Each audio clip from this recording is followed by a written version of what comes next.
Hello, everybody, and thank you for joining us tonight.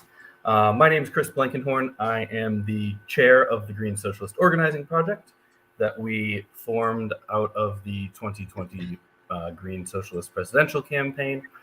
You can learn more about us and what we do at greensocialist.net. But tonight we're here to talk about Green Socialist perspectives on Ukraine.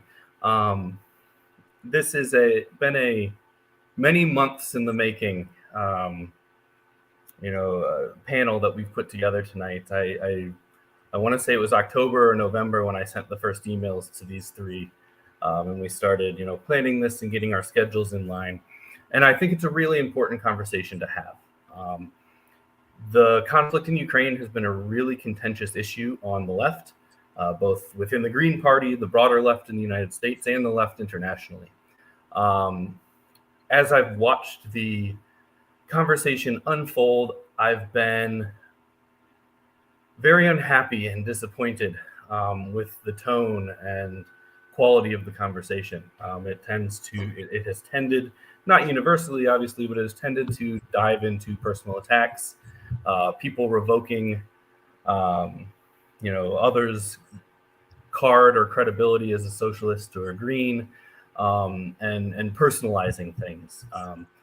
And so the goal today was to have a conversation where we brought together, multiple perspectives on this important issue and had a conversation.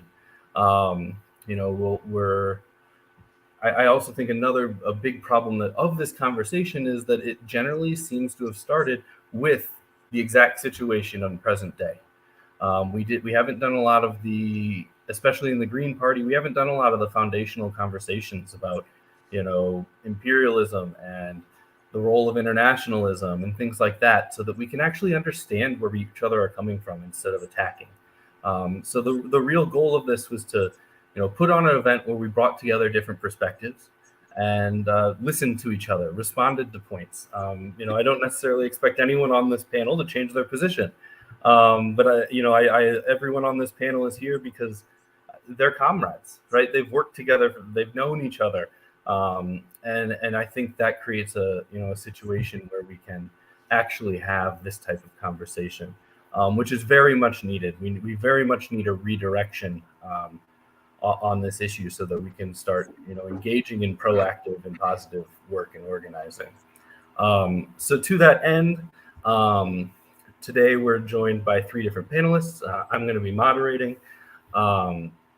We have Howie Hawkins, who was the 2020 Green and Socialist Party presidential nominee.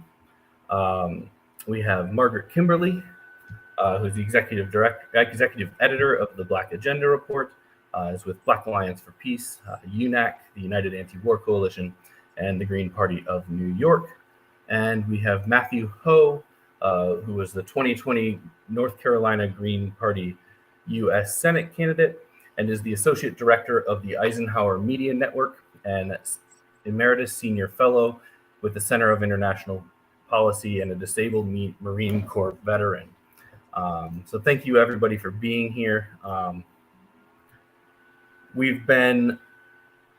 do have, comments on the side. I may try to insert them, at appropriate times, or we may, have an end. With that, we're gonna shoot for about 90 minutes on this. It's a big issue, it's a big topic, lots of things to talk about. So we're gonna get started. To give kind of an overview of the agenda and kind of what we're thinking here, we're gonna start out with some foundational questions. The four of them that we've centered being: what is imperialism? Do citizens of a state have a right to defend themselves from invasion? The role of socialist internationalism, and the enemy of my enemy question.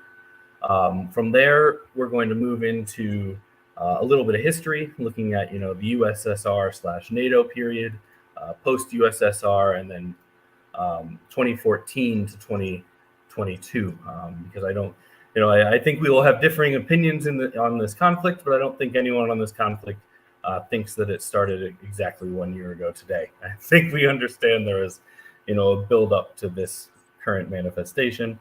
From there, we'll move into discussion of the present war, This includes questions of responsibility, aid, and what does peace mean in this type of conflict.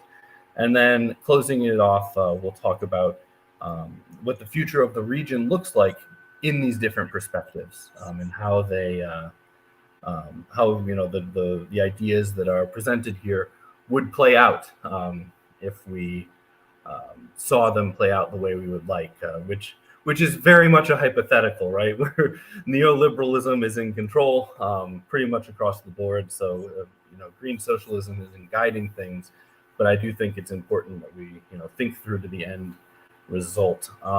Do any of our panelists have anything to say before we start? No? Cool. Thanks everyone. Yeah, I appreciate this. I'll just say real quick, I want to second what Dave Schwab has said in the comments about having a panel where we have people of different views. And he's absolutely right. Having what I see primarily are discussions where one side is presented and that's it. And there may be like varying degrees of difference, but they're all pretty much committed to the same understanding, the same narrative, the same outcome. And that's just not here, kind of on, I think on the left, but that's, if I come out of the foreign policy community in DC, that's all you see in Washington, DC, 13 plus years of doing things like this. I can probably count on my hands the number of times I've had a panel where you had a representation of differing views like you do here tonight. So I really appreciate this, and thank you for doing this, and thank you for everyone who's watching tonight. Thank you. I 100% agree. So to get started, I think everyone involved in this debate has used the word imperialism to describe it, but oftentimes it's used in different ways. So I want to start with the conversation about what is imperialism, and specifically how it applies to this particular conflict. Matt, do you want to start that? I'm just going to randomly choose. To be kind of snide or cute, it reminds me of, what is pornography? You can't define it, but you know it when you see it.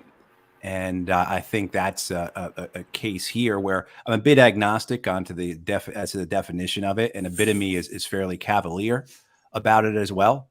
I look more towards aggression, look more towards violation of international law, and look more towards what are the desired outcomes, the goals, the objectives, and who benefits from that.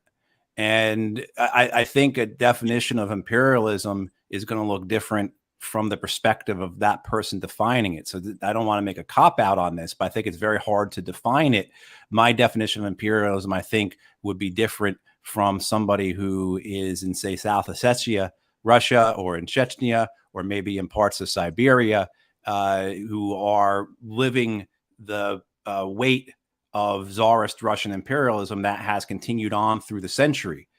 Much the same, I think, as people here in the United States who are not white men like me would have a different view of imperialism inwards, of the American imperial project facing inwards, the internal American empire, which, guys like me overlook so often. And we think of, American imperialism, we think of Puerto Rico, we think of our 800 military bases around the world, we think of Guam, we think of, the various states that are part of that compact that we have in the Pacific.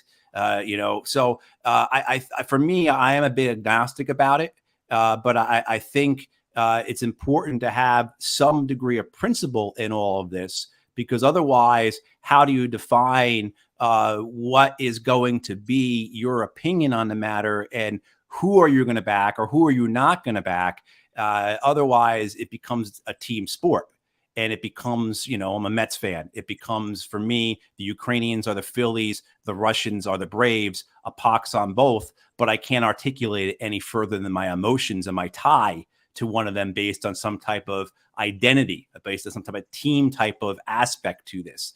So, I'm going to leave it at that, because I think Howie and and Margaret will have much more refined answers than I have.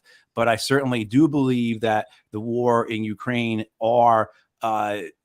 is the conflict of two opposing nation states.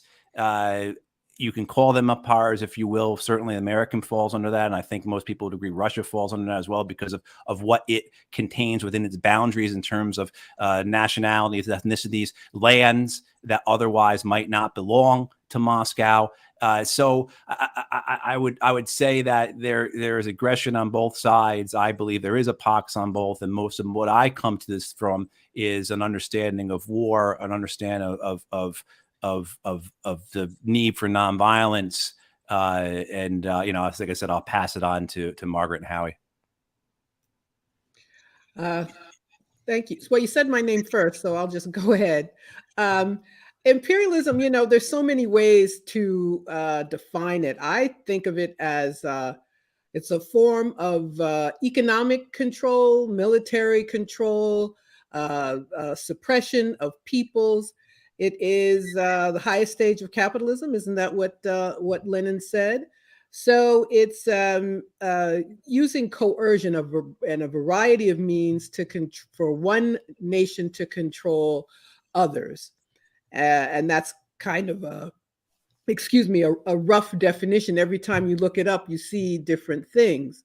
So that's how I define imperialism. I think for the purposes of this discussion, I don't think anybody doubts that the US is an imperialist nation with bases in 800 countries, with the world reserve currency, with the biggest military, with a history of interfering in many other countries, including Ukraine, by supporting a coup in 2014, which led to the conditions we are going to be talking about tonight. But I also want to caution us because it's an interesting question, and people if we're talking about Russia, that often comes up, is Russia imperialist too? And that's an interesting question, and people I respect don't agree with me. I say no. However, I hope we don't get into this. I have a feeling people ask that because it's a way to pick sides. It's a way to explain. So if they're bad too, I can't criticize the US. And I'm not saying that applies to either one of you. But I think I want to be careful about this particular question determining where we stand on the issue of events in Ukraine in the past year.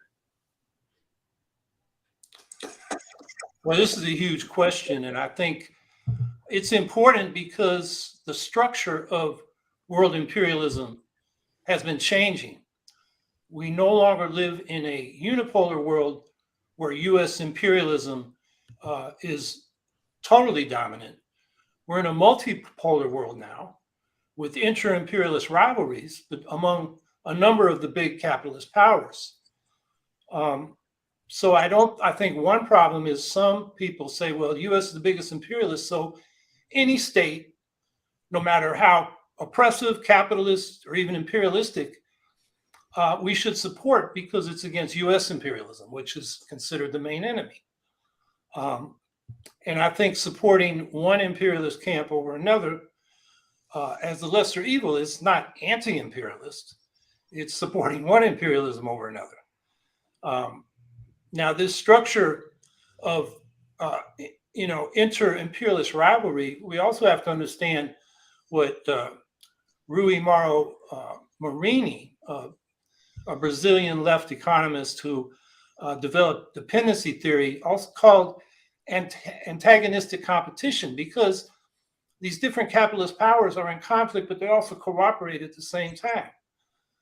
The Russia and China and the US in the IMF and the World Trade Organization have worked together to impose neoliberal privatization, deregulation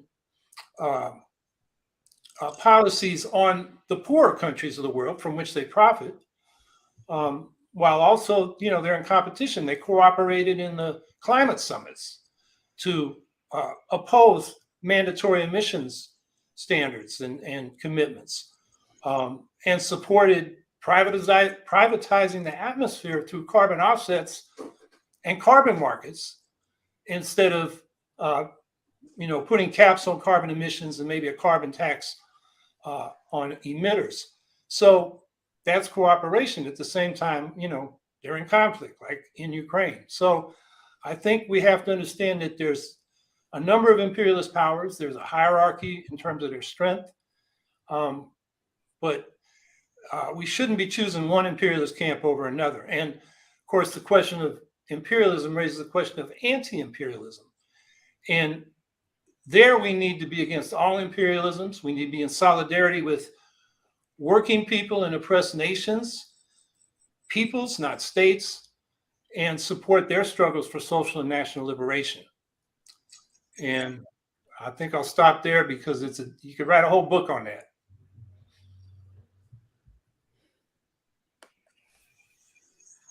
Muted. I don't want to get bogged down. Does anyone have a very short response to anything, or do we want to move? I don't know if anybody. There's no hand raised like in Zoom. That's true. I'm in favor of moving. So the question of imperialism somewhat naturally leads to the question about the victims of imperialism, right? The people on the other side of an invasion, the others, or economic imperialism and all the different ways it manifests. So that question, that raises the question: do citizens of a state have a right to defend themselves from invasion, and how the right of self-defense and self-determination plays into this? Margaret, do you want to start? Sure. The answer to that question is yes, of course. We do believe in self-determination of people and the rights of self-defense.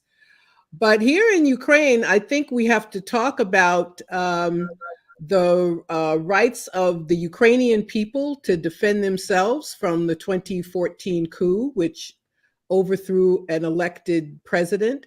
Despite the problems they had, the many divisions in their country, they did have an elected government, which some people in that country wanted to get rid of, and the United States interfered and chose sides. There are a group of people in Ukraine who had the right to defend themselves, the people of the Donbass region, who made it clear they did not support this coup government and who wanted to have some degree of autonomy. But instead of that, they were attacked militarily.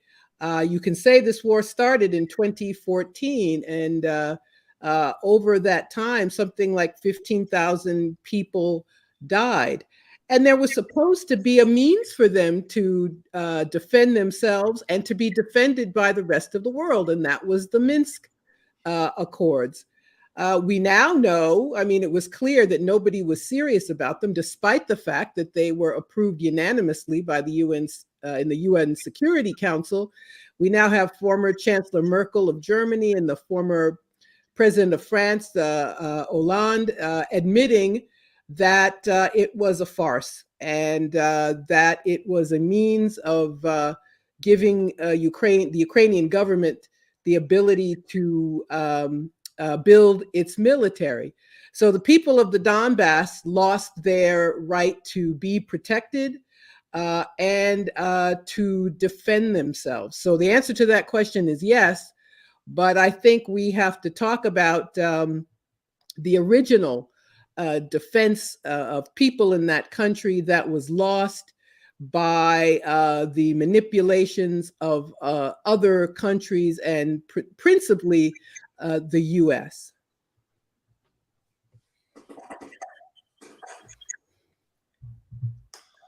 Okay, I guess it's my turn. Well, to answer the general question, of course, oppressed nations have the right to self-determination and national liberation. And in the case of Ukraine, they have that right. And I would argue that if you oppose sending the arms they need to defend themselves, you're not really for their self-determination. Objectively, you're for Russian imperialism. I disagree that 2014 was a US-backed coup. The Revolution of Dignity was a popular movement, a mass movement, millions of people on the street. There wasn't a military body that seized power. Yanukovych, the president that they were protesting, left the country for Russia. The parliament appointed an interim president and called for elections in about 10 weeks, which they held. So the government was elected. In the Donbass and also Crimea, the government of Ukraine didn't attack them.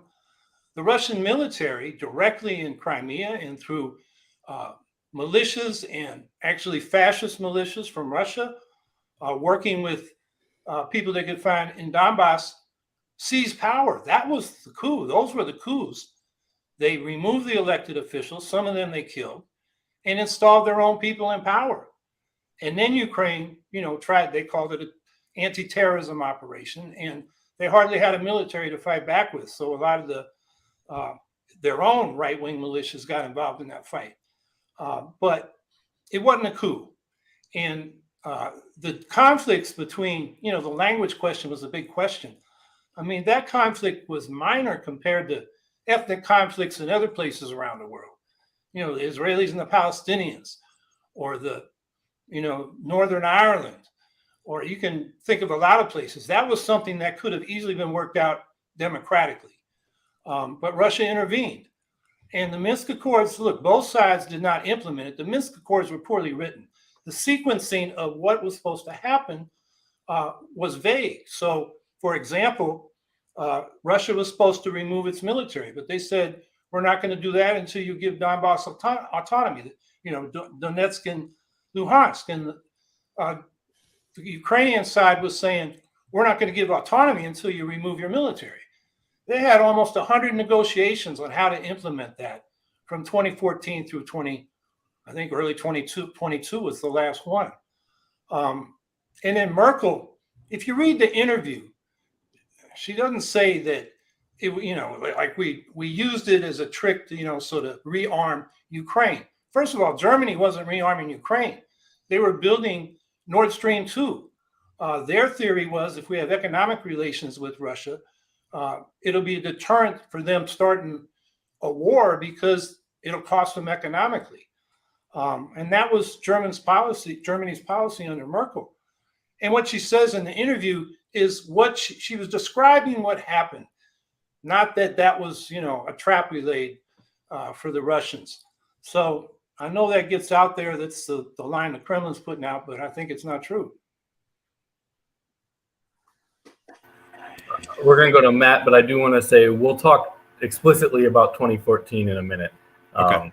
So yeah, let's try to keep it on the basic. Yeah, I mean, certainly, people have a right to self-defense, and I think there has to come into an analysis of whether violence is going to achieve the objectives or make things worse. So I would say, obviously, I would support the Palestinians in their right of self-defense. I have my hearts go out to those young men and women who are part of the lion's den right now fighting the Israeli occupation. I think they're strategically wrong, however.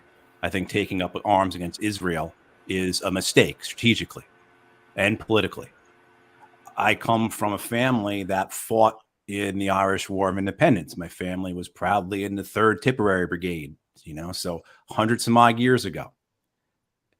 Was it a mistake for that War of Independence? It led into a bloody, awful civil war.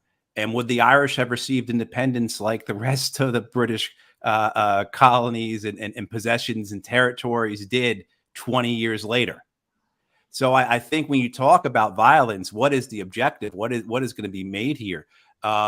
Is it possible, to achieve it without violence? I don't know if that was the case, but I also think with Ukraine, we fumble on the significance of key dates. And we talk about history starting on February 24th or history starting in 2014 in the February coup, when that is not the case. And what we see in Ukraine is a civil war that has been entered into by a major power. This is very similar to what happened, say, in Afghanistan, where on September 10th, 2001, you could read in the New York Times about the civil war in Afghanistan. On September 11th, or say October 7th or 8th, after the United States entered militarily into the Afghan war, it was now no longer deemed a civil war. What changed? And I think if you were to examine and speak about the Ukraine war, whether or not we should put weapons into that war, whether or not how we should take a side, what type of military involvement should there be, I think if you ask most people, their response would be very different pre-February 24th last year, when it was defined as a civil war, and post-February 24th last year, when it has become to be known as a Russia-Ukraine war. So I think you have to look at it as to whether or not the violence merits the costs, and whether or not you're actually going to achieve the objectives that you put forward. There certainly are times when violence is absolutely necessary. Absolutely. I'm not a pacifist. I believe in nonviolence, but I'm not a pacifist. At the same time, too, I don't think, well, let me say this. I think what you have in Ukraine, one of the things we have to fundamentally understand is we have a very divided nation, a nation that in the elections post-Soviet breakup showed a clear split in the country. I mean, these elections, presidential elections, were running 50-50, East versus West, Russian versus Ukrainian backgrounds, etc. So you have a very clear split that led into a terrible civil war that was prompted by outside powers. And then, you have this understanding of Russia invading, which, I condemn. I believe it was illegal. At the same time, too, it was provoked. So, in the sense of whether or not a people has a right to defend themselves, I think you have to look at all these questions. But I would say they certainly have the right to defend themselves. Whether or not it makes sense to do so in a violent manner as opposed to a nonviolent manner, I think is a case-by-case basis.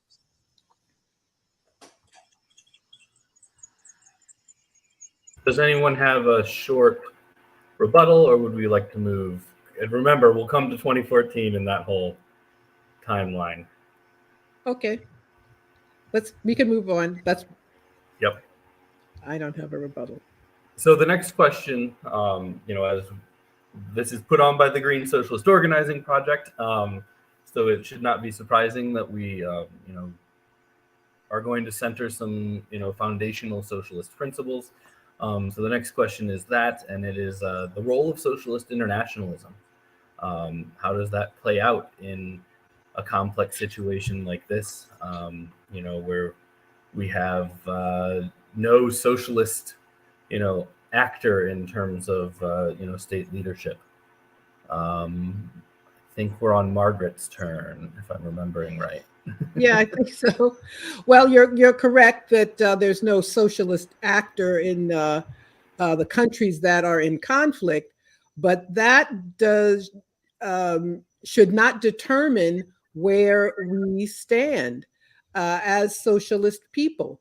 One doesn't have to. We don't have to wait for there to be a socialist nation involved in order to take a stance.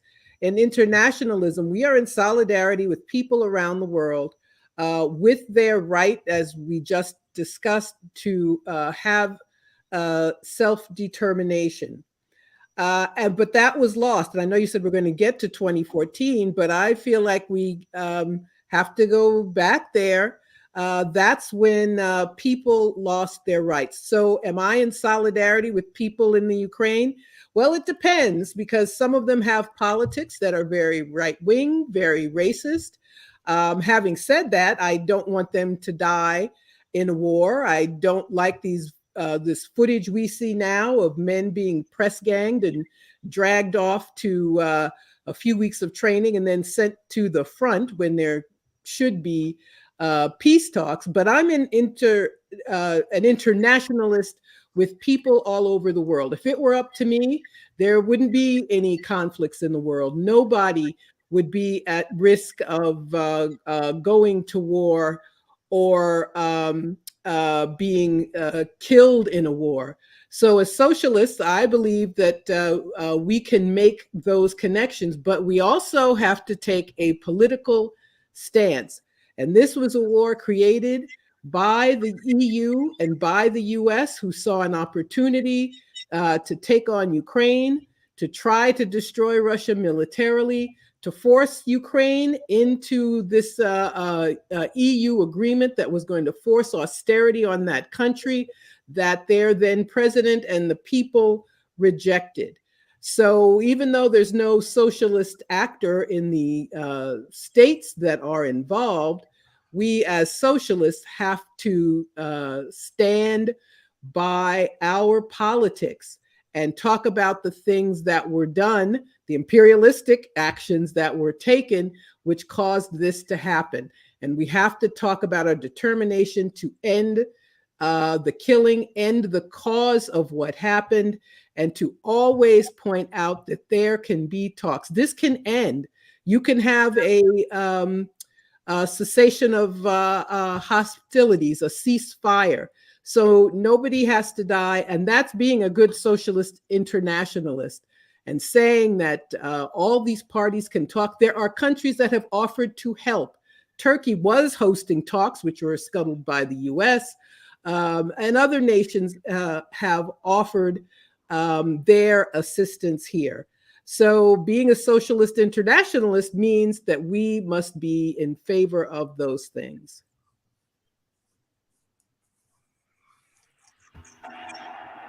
Howie? Yeah, socialist internationalism should mean being against all imperialisms, including Russia's imperialist invasion of Ukraine. It should mean being in solidarity with the national liberation struggles and social liberation struggles of exploited and oppressed people around the world. Solidarity with the peoples, not necessarily the states. You know, there is no national solution to ending imperialism and the wars it generates. That will require international social solidarity and an international socialist transformation to get out of this capitalist world. In the case of Ukraine, there is a socialist movement. There's progressive movements. And you can talk to them. I've been talking to them all year. Greens, socialists and Sociální Ruch, the social movement, anarchists, feminists, LGBTQ people, environmentalists, trade unionists. And they're unanimous. They're saying, send us arms so we can repel the Russians and survive. That's the way they see it. Those are our comrades. And that's who we should be in solidarity with. You know, if Russia withdrew, the war would be over. If Ukraine can't defend itself, it's going to be the end of Ukraine. They'll be occupied by Russia and absorbed by Russia, annexed by Russia. And, you know, negotiations, there was a resolution today in the United Nations General Assembly, passed 141-7 with 33 abstentions. And it calls for a cessation of hostility. The withdrawal, and this is the third time they've, you know, resolved this, the withdrawal of Russian forces from Ukraine and the respect of the internationally recognized borders of Ukraine. Russia voted against that, called for a cessation of hostilities and negotiations to facilitate the withdrawal and, you know, long-term security arrangements. Russia voted against that. So the idea that just the West has scuttled negotiations, I guess we'll get to that later, but I disagree with that. Just briefly, you know, the agreement that was on the table in March, which called, and this was Ukraine and Russia had agreed to this, was Ukraine would be neutral, not NATO, not nuclear, with no foreign troops. Russia would withdraw to the February 24th or 23rd boundaries. And then the status of the Donbass provinces and Crimea would be resolved diplomatically, not militarily, over a number of years. And in early April, I don't care what Boris Johnson said, Putin and Lavrov said, we're not going for that. And Zelensky kept saying, I'm for that, you know, right through the spring and into the summer. Now, they have a new 10-point peace proposal that's a little different, but, you know, the reporting of what Boris Johnson said and the idea that the West, he was speaking for the collective West, the reporting is skimpy. And in any case, Zelensky, that wasn't the policy he took. So I think it's a myth to say the West scuttled negotiations. And I'll stop there because I could say more, but I'll stop there and wait for my next turn. socialist internationalism. I think, you know, a year ago when the invasion occurred, and was running the campaign there, and we put out a statement, and our statement led off with quoting, you know, I'll go back to the Irish, the great Irish socialist James Connolly, who had a big banner over his trade house, his union meeting, neither king nor Kaiser. And that was my feeling and my campaign's feeling and many people's feeling, is that neither Biden or Putin. Don't make me choose. I'm not going to choose on this. Neither one of them would represent me, and neither one of them would represent the people I love. And I know neither one of them has interest in the Americans, the Ukrainians, the Russians, etc. So I think getting this question of what does it mean? It means, firstly, representing those not represented. Right, providing some type of vehicle, some type of movement, some type of organization, some type of leadership that represents those who are not represented by the ruling powers, whether they be in Washington, in London, in Kyiv, in Moscow, wherever. Secondly, provide an alternative. You know, I think, what would I do if I had been in the U.S. Senate? How would I handle myself with regards to Ukraine? The weapon, the money being committed towards it, everything else. And there's no way you're stopping that. You know, one senator basically would be opposed, maybe a handful of these Republicans who oppose aid to Ukraine because simply it's not aid to Taiwan against China. Their opposition to the Ukrainian war seems to be based more on the fact that it's the wrong enemy, the wrong war. But how could I provide an alternative then would be my role. And I think as we go back and as we examine 2014, as we examine 2007, as we examine 1991, we examine what happened last year, we talk about what can occur now. I think our role is to provide alternatives. People are going to send weapons and they're going to argue whether or not they want to send this weapon or that weapon. You know, and then they're always going to be floating more. And they're always going to be, I just saw today that Victoria Nuland, who's the number 3 person at the State Department, who we'll hear a lot about tonight as we talk about this, I'm sure, is now suggesting that the U.S. provide F-35s or F-22s to Ukraine, right? But it all falls into that same pot that we're going to win this war militarily. And the Russians have their people like that just as well. And that's one of the great fears a lot of us have, this ploy, this idea of replacing Putin, you would result in someone even more hardline than Putin in Russia. That you'd have someone much more nationalist, much more right wing, and those people certainly do exist in Russia. So I think the idea for us as socialist internationalists is twofold, right? Represent those who are not represented and provide alternatives that are not going to be pushed for, because the people who are the ones driving the funding of this war, the people who are the ones that are propagating this war, who are doing everything to stop negotiations, to dismiss the idea of ceasefires, what have you, who do they represent? And we know who they represent. They represent the banks. They represent the oil and gas industry. They represent the weapons companies. They represent the megalomaniacs throughout DC, throughout London, throughout Moscow. You know, I mean, if you force me to surmise this war, I'll say it's a war built on megalomania and commerce, and that's it. But I'm really enjoying this. Let's keep going. Yeah, and I'm not actually. Oh, Margaret does one in. Yeah, I do. I just want to say very quickly, talking about socialism, I think we have to point out that the Ukrainian government, Zelensky's government, has banned socialist parties, has banned left-wing parties. I think it's important to point that out. Among other things, they have banned collective bargaining, done away with labor union rights. So I did want to add that very quickly, since we are talking about socialism. We are talking about a state that is very much anti-socialist and has suppressed socialists.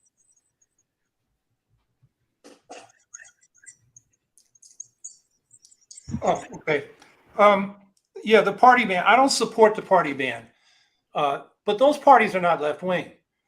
You know, they're mainly Russian nationalist, socially conservative, anti-LGBTQ, and feminism,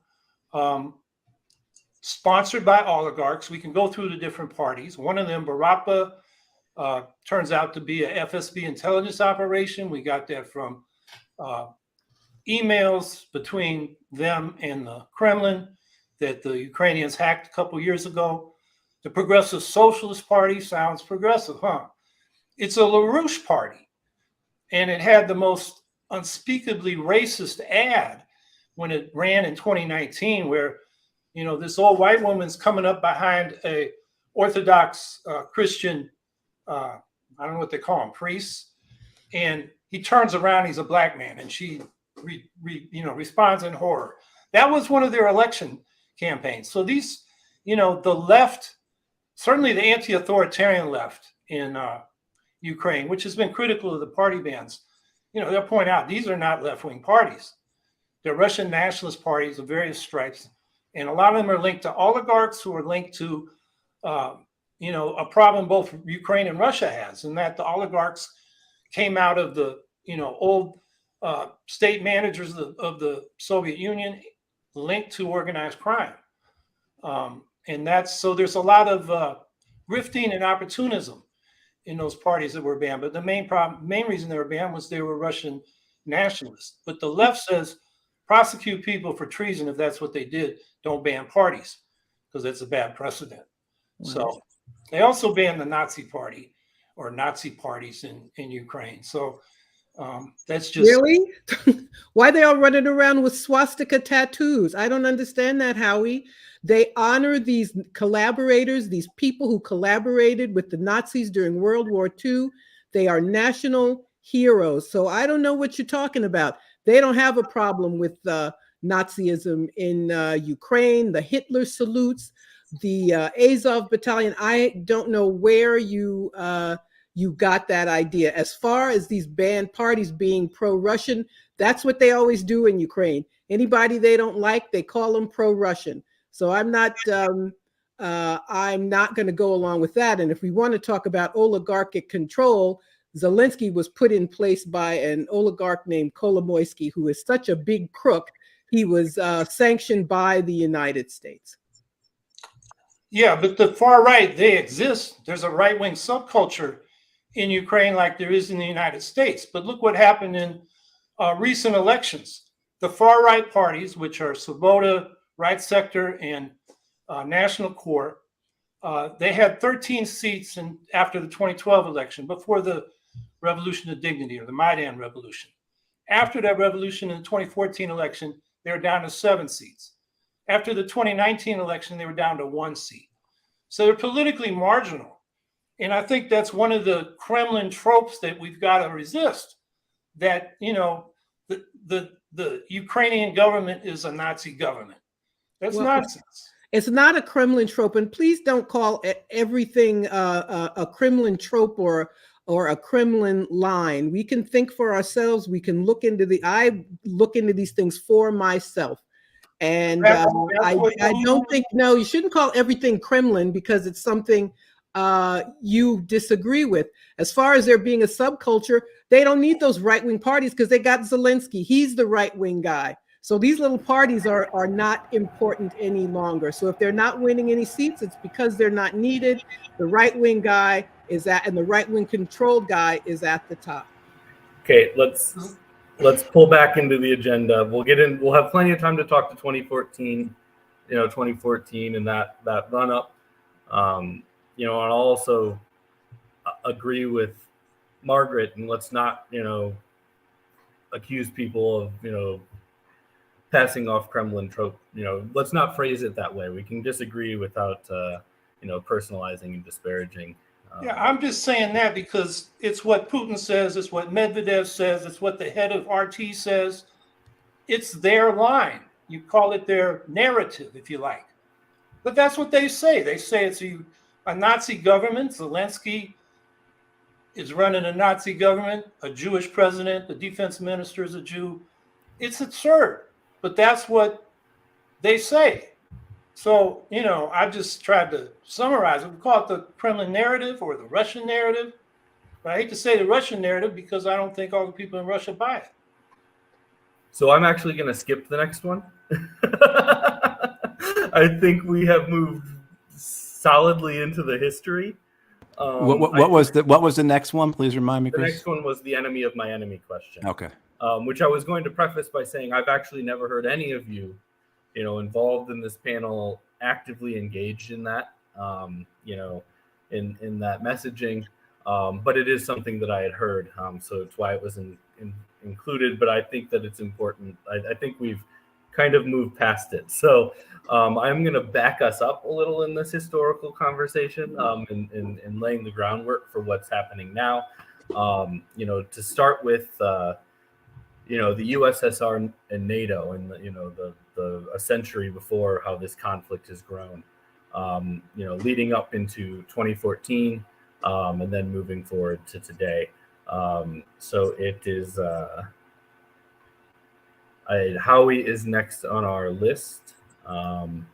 So Howie, do you want to talk about that broader history, and how it plays into this? I'd also like to ask,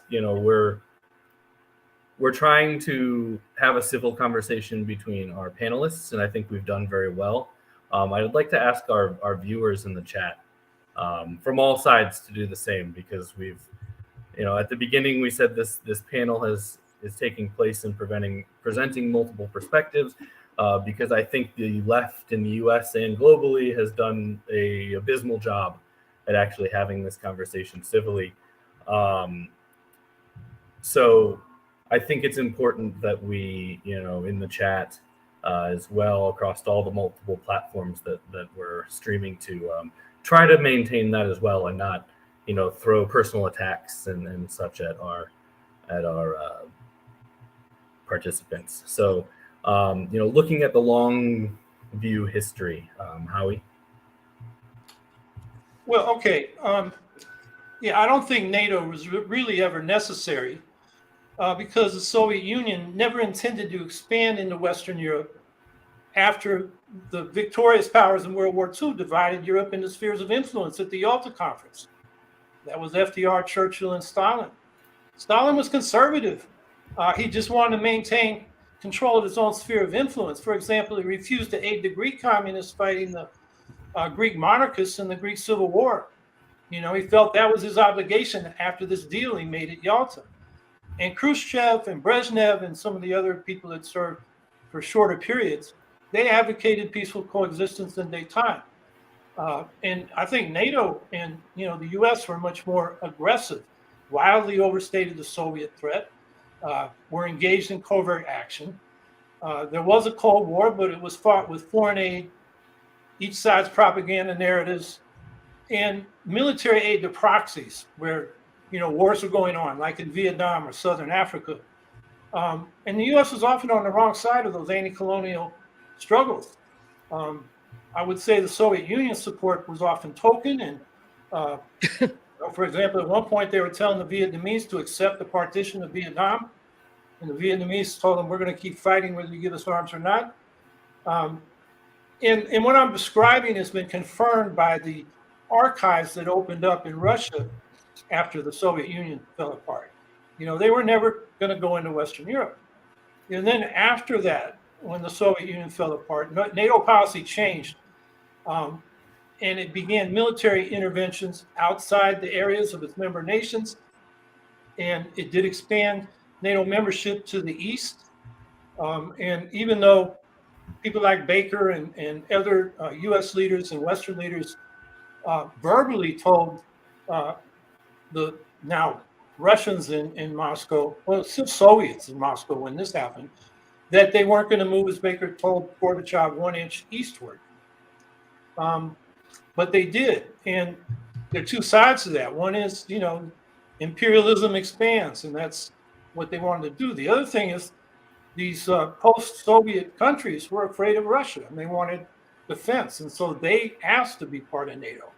And I think we got to keep that in mind. But, the interventions of NATO in this next period, it started with intervening in Bosnia, Herzegovina in 1992, and in Kosovo, Montenegro, Serbia in 1999, Afghanistan in 2003 as NATO, independent of UN authorization.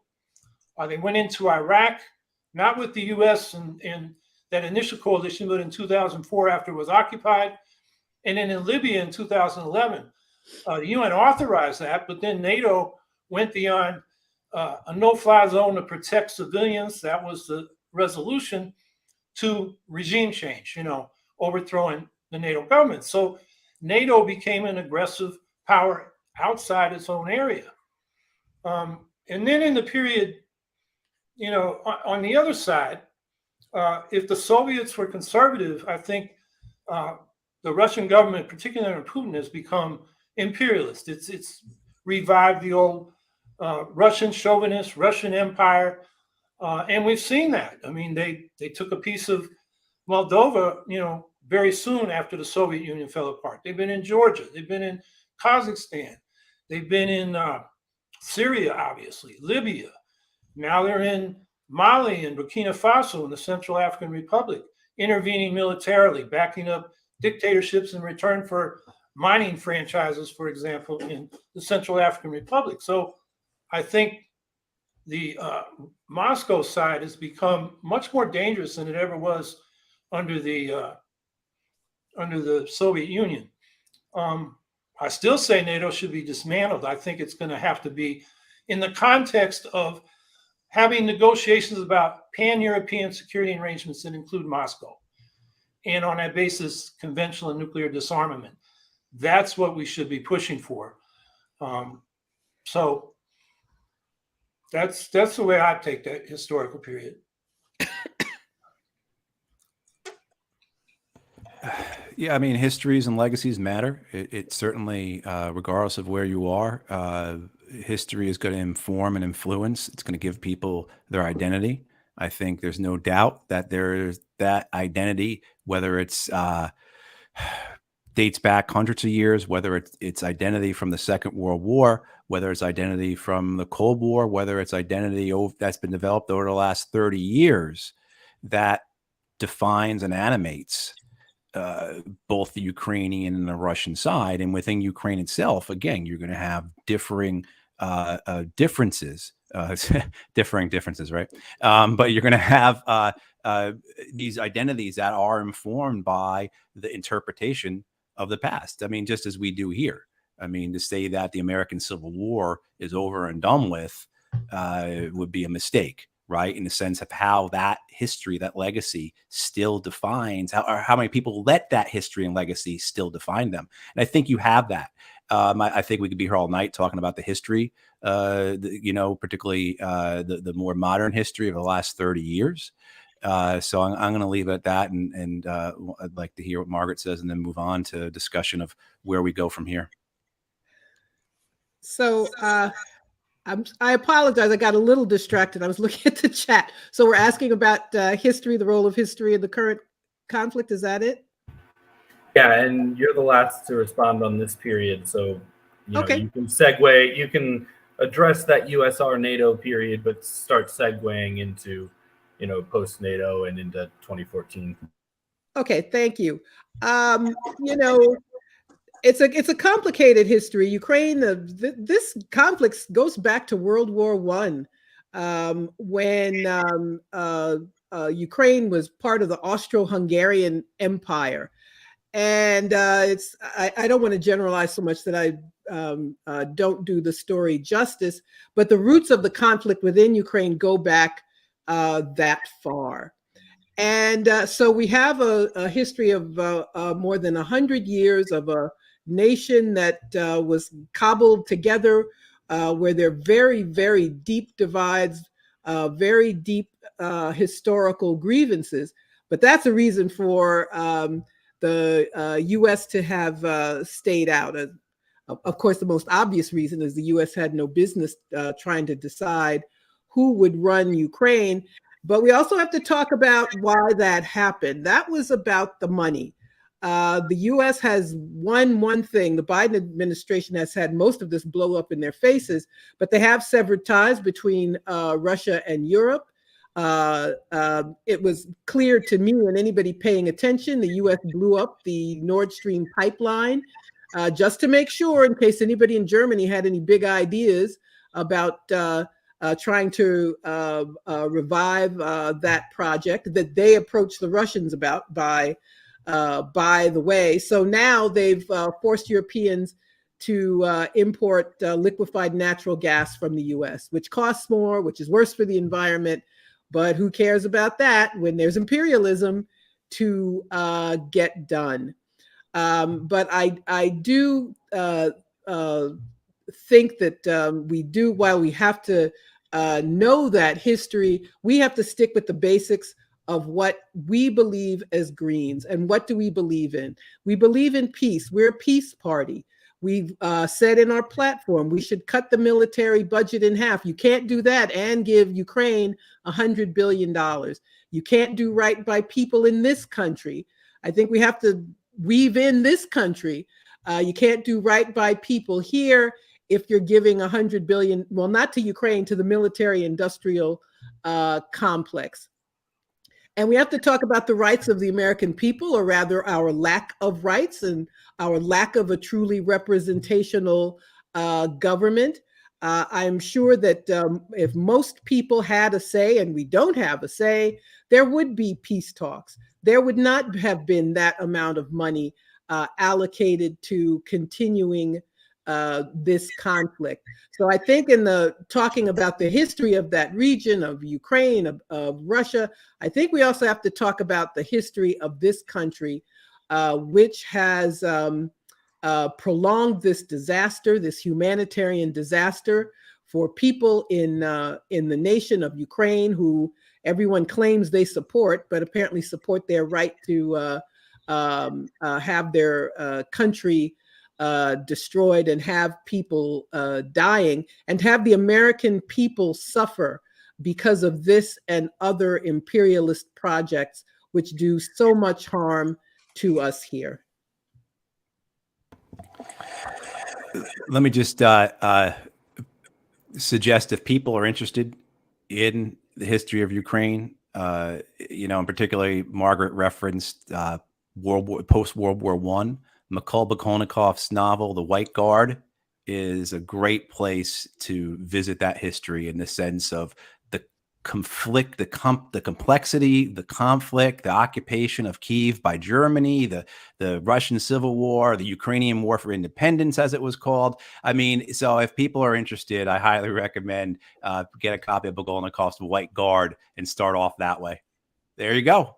Yep, I've got the same exact version.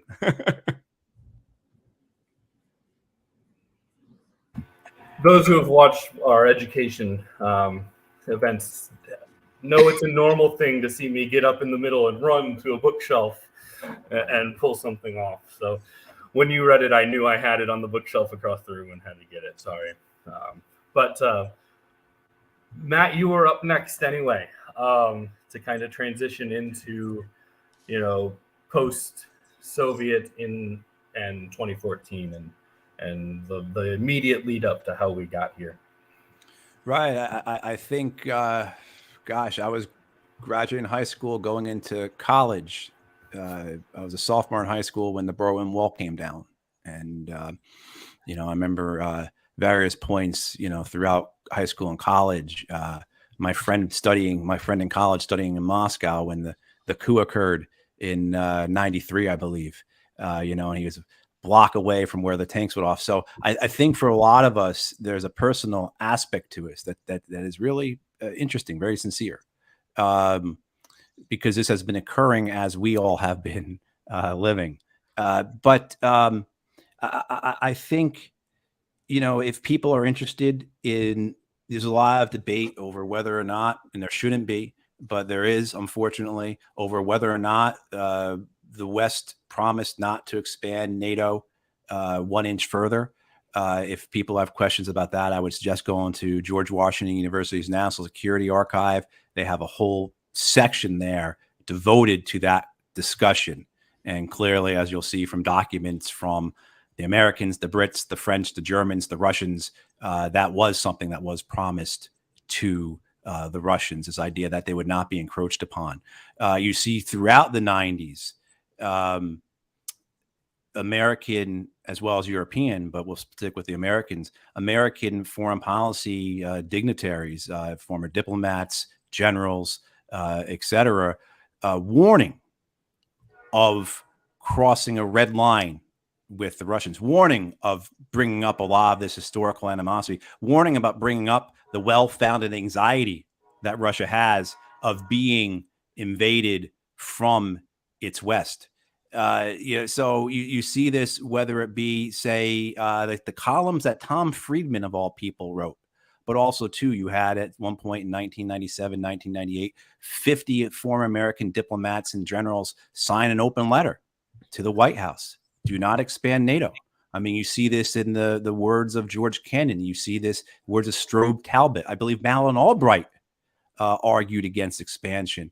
And, certainly for me, a big part of this is the withdrawal of the United States by President Bush from the ABM treaty, the Anti-Ballistic Missile Treaty in 2002, 2003, which was nothing but a gift to the weapons industry, by the way. I mean, just to talk about, who benefits from this, who's backing, who do these people in Washington and in London and Moscow, et cetera, represent? But, so all of this leads to this point where you have to, I think, understand, too, what happened in Russia, what happened to their economy in the 90s, the incredible drop in life expectancy that they endured during that time, the pillaging of not just Russia, but Eastern Europe by the West, the spoils of victory, I guess, from the Cold War. All of this, leads to a point, I believe, that you start seeing in 2007, 2008, where the Russians start saying, again, backed by Americans who are agreeing with them, that this is legitimate, this is real. Bill Burns, the current director of the CIA, when he's ambassador to Moscow, writes in 2008, I've been all over the country. I've talked to all kinds of people. And the one thing they all agree on is that we cannot expand NATO without having some type of repercussion or consequence. And in particular, with regards to Ukraine, the warnings are quite clear. Putin starts delivering these types of warnings very clearly in 2007 and 2008. But, this, for as many points I think you can make one way, you're going to find people who can make points the other way, even though I'm pretty confident in my understanding of what occurred. So again, I tend to want to get towards, okay, where can we go from here now? Or what could have been done alternatively? What could have been done differently over these last 30 years to have avoided this war, to have avoided opening up and utilizing existing fissures and friction and conflicts, historical or modern, in Ukraine, that has brought us to the point where you see this war.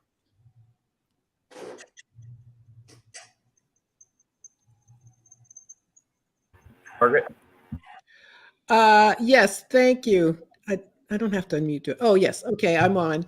I wanted to say first of all, when Matt said he was in high school when the Berlin Wall came down, I was already in my 30s. Now I know how much older I am than Matt Ho. But I remember at that time, and I was not as savvy as I am now, and I remembered this hope for a peace dividend that, well, if there's no Soviet Union, why do we need this big military budget, which at the time was a fraction of what it is now? But it's very clear that Gorbachev's miscalculations, naivete, I don't know what to call it, led us to this moment where after decades of encroaching on Russia by getting these Eastern European countries into NATO and into the EU has been very, very dangerous.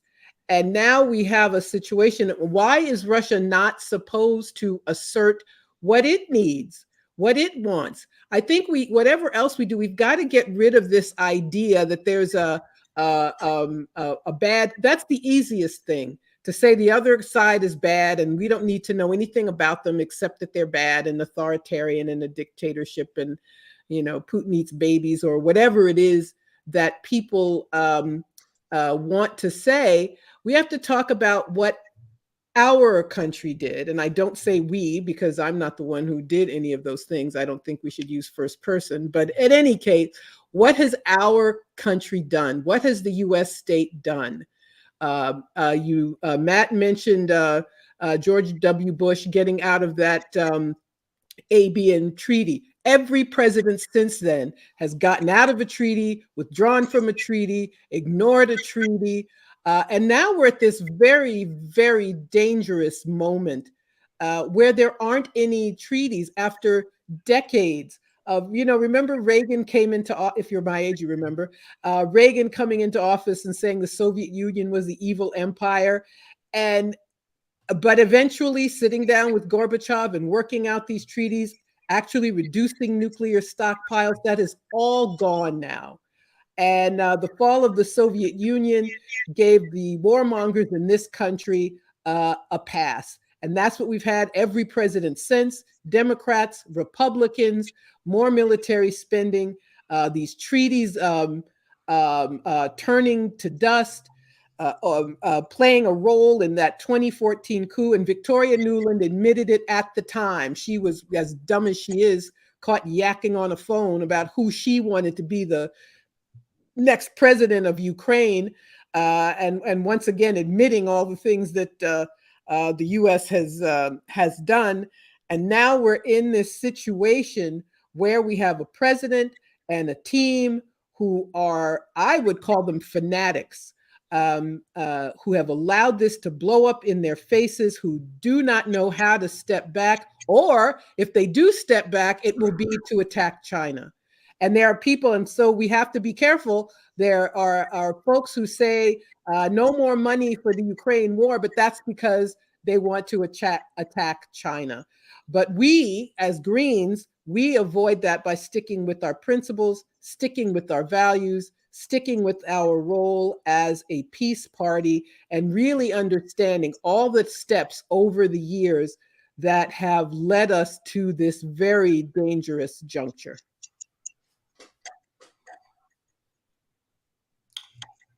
We still on U.S. or NATO and Moscow, right, Chris? Yeah, post-Soviet up to 2014. And you can start the segue into 2014 since you're the third on this. Well, before I did the whole three periods, USSR, post-USSR up to 2014, and then 2014 to 2022. And what I said was we need to have a pan-European security framework that includes Russia post-NATO. And people talking about the mistakes or the things the U.S. did wrong in the 1990s, they sure did. Gorbachev was calling it a common European home where the security arrangements would be secured. It was Clinton that really just said to hell with that. NATO expanded. 2004 was the last year a new country came into NATO that was on Russia's border.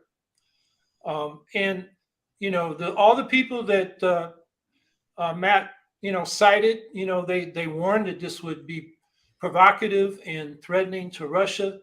But that doesn't excuse or give them the right to invade Ukraine and do what they're doing, which is systematic war crimes and atrocities.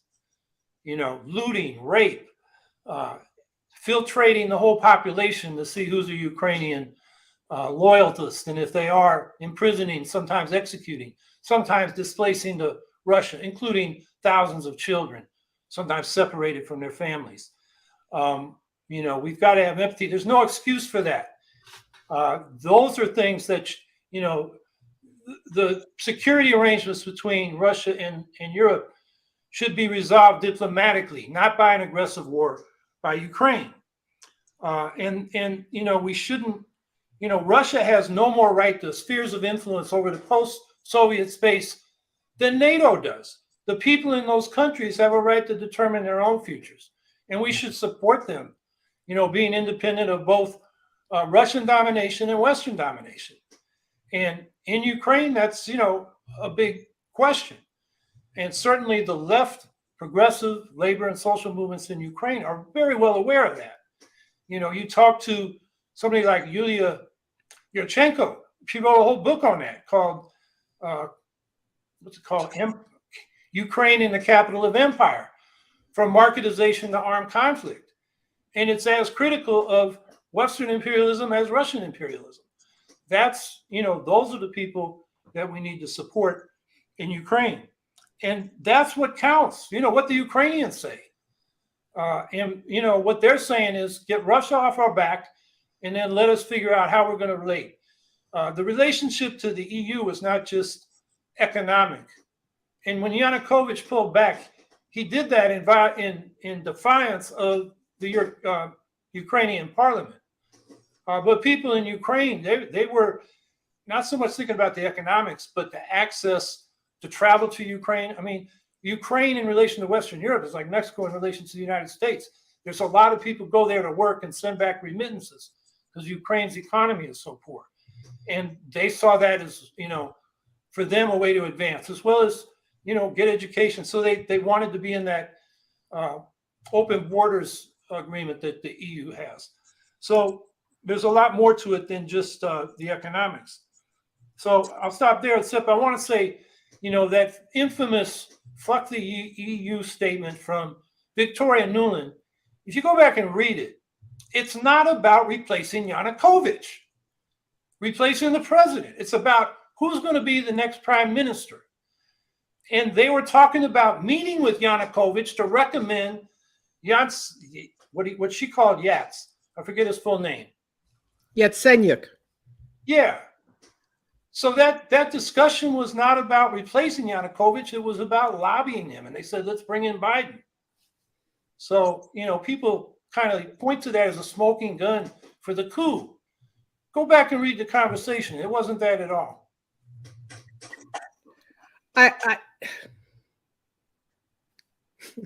Am I up next? Pat, will you let Margaret jump? Oh, no, go ahead. I'm sorry. I didn't want to jump. Go ahead, Margaret. Go ahead. No, you're good. If you're like me and you got a thought in your head, you'll end up losing Well, it. actually, I'm a big advocate of constant trains of thought too. I right? need Not you to coming go back. ahead so I can recapture my thoughts. So go ahead. I hope you haven't lost yours. Go ahead. Okay. I think one of the things I have a problem with the discussion of this war in our society is how binary it has to be, how we have to choose A or B, and how it's seemingly we have a conversation, a media, a political structure, what have you, that does not allow you to say, yes, Russia was provoked, but what they did and are doing is a war crime. Both can exist. What has occurred in Russia, in Ukraine over the last year and over the last 8 years has been what people in DC, in Moscow, in London, in Kyiv have wanted for a very long time. The provocations were planned. They were meant to push the Russians into a corner. Last year, Vladimir Putin says to his, or 2 years ago, Vladimir Putin says to his generals, we have nowhere left to retreat. And what I'll say about this is either the Americans and the Brits, everyone who's involved in this, Norwegians, the people at Brussels, either they are so daft that they can't conceive of secondary and tertiary consequences to actions, which they're not, because they're all political animals and they've gotten to the places they are because of their ability to not because they're inept, but because they are quite good at achieving what they want. So they understand these things. And so they knew that if you continue to put this pressure, you continue to escalate, if you continue to cross red lines, there will be a counter reaction. I believe the same thing is happening, very calculated in, say, with China. Just yesterday or today, the United States announced that it's going to send about 200 troops to Taiwan. And you read the commentary on that, And the anonymous official at the Department of Defense says, well, we think that's really not going to bother them too much. We think there's a threat. I mean, they know that there are consequences to what they're doing. They know that there will be a reaction to this, but they think or they believe they can manage it. And I believe that many, again, in London and Brussels and in Washington, wanted this reaction. So I think it's very possible to say that the war was provoked, that there were provocations, but at the same time, too, Russia initiated a war of aggression. There's a war of conquest going on right now that is illegal and should be condemned. I would go back to our beginning conversation on imperialism. This is where I get more concerned about whether it's an imperialist nation or not, or what have you, is whether or not international law is being filed. And if you see now, our government, the American government, routinely says rules-based order as opposed to international law, because rules-based order means whatever you want it to mean. And of course, as we all know, the people with the money and the guns are the ones who make the rules. Whereas with international law, there is some degree of standard. There is some degree of being able to hold a nation or people to account based upon law. You know, in this case, say the Nuremberg principles. So I think the idea, though, is that for me, is I've seen this with the Americans and their in the wars I participated in, the wars in Iraq and the wars in Afghanistan, as well as, again, too, with the Russians, this inability to understand not just the other side, if you will, not to have strategic empathy, as they call it, but also, too, an inability to understand that these actors don't follow the same rules that we follow here. These are, I saw this with the Taliban say, these are men who mean what they say. If they say X, they do X.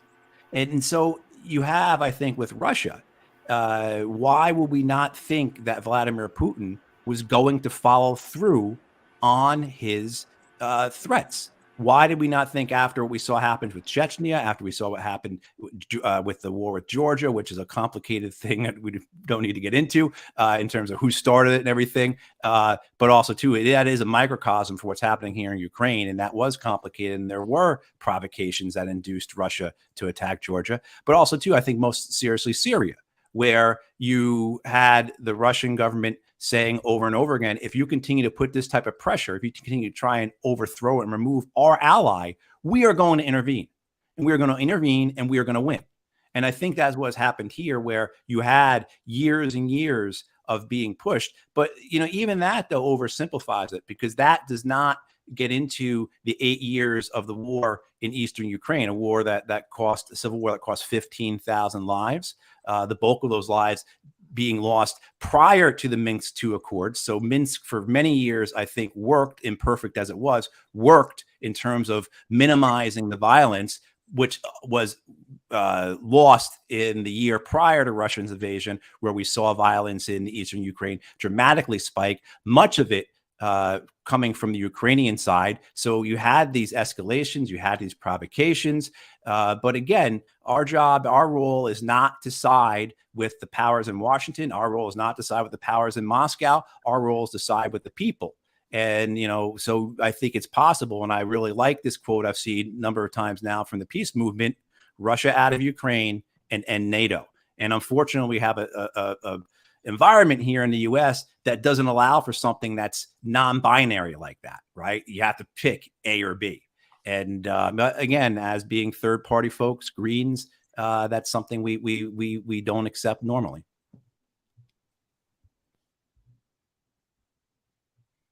Margaret. We've gone all over the place, haven't we? It's kind of hard not to. It's hard to. Yeah, and you can move us into present day. I know there's so many connections here, but Matt said something important. The U.S. wanted this war. Biden, he let the cat out of the bag. You know, it's a funny thing. He blurts these things out, and you laugh at him or something. But he tells us what's going on. Last January, he said, "Well, if it was just a little incursion." So they were attacking Donbass, daring Russia to do nothing. They hoped it would be something simple. They could sanction Russia. They really believed this stuff about turning the ruble to rubble, and Russia's got nothing but oil. But they didn't know what they were doing. and the sanctions have hurt the rest of the world, other countries around the world, far more than they have hurt Russia. I want to give an example. By kicking Russia out of the SWIFT system, there were countries, for example, countries in Africa who could not buy grain and fertilizer from Russia, as they'd been doing for many years, and had to go to the EU and said, could you let us have food again? And that's an example of the carelessness, the recklessness of the US and the EU. And we have these people who believe in I call it a fantasy foreign policy. They really think they can have a color revolution or break Russia up or diminish China or any number of things that they cannot do. But in the process of trying to do them, will do great damage to the world. They're already doing it. I think, a lot of this war propaganda that's coming up now is a way to, they're trying to get out of Ukraine. They are, so they can go to China. So it's not enough for Ukraine to have blown up in their faces. They're not now talking about sending troops to Taiwan, and China has made it clear time after time that is a red line for them. And I don't know why the U.S. doesn't believe other countries when they tell you what their red lines are.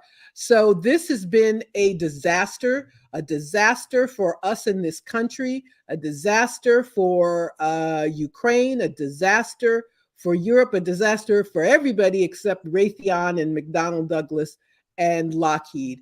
They, of course, are always on the winning side.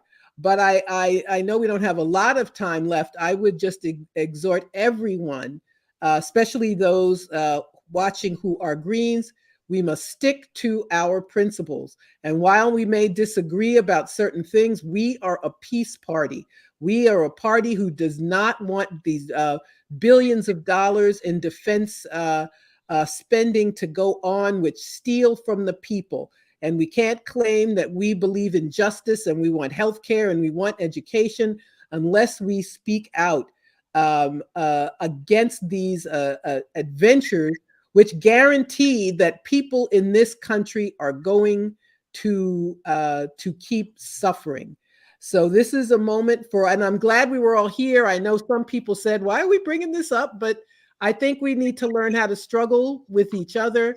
It's good to have this opportunity, but I would just like to say that Greens need to, whatever complications there are, we need to stand by being Greens. And I think that will help us resolve many of these differences that we may have.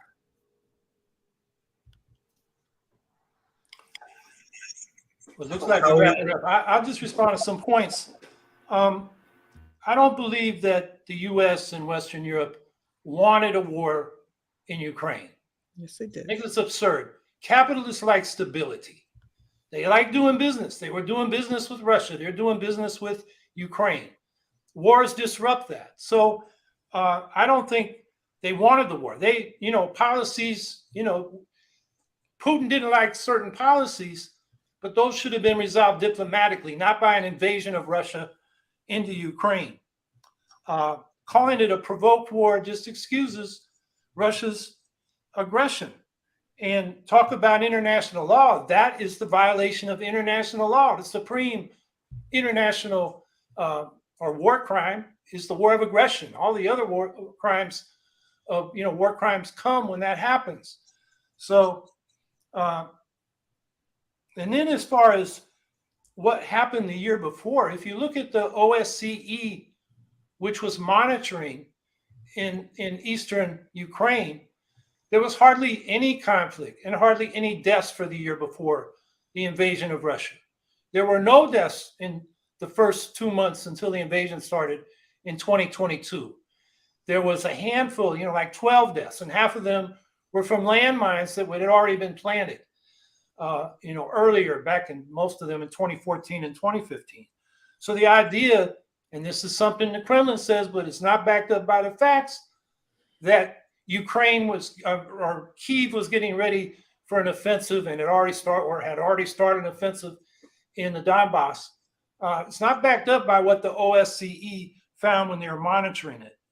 And this phrase, color revolutions, I mean, when are Green Socialists revolutionaries against revolutions? I mean, when people rise up against oppressive governments, the CIA isn't behind them all the time. A lot of people have their own reasons for doing that. So I think, and I think that's true of what happened in Ukraine and the Orange Revolution, the original color revolution, and then in 2004, and then again in 2014.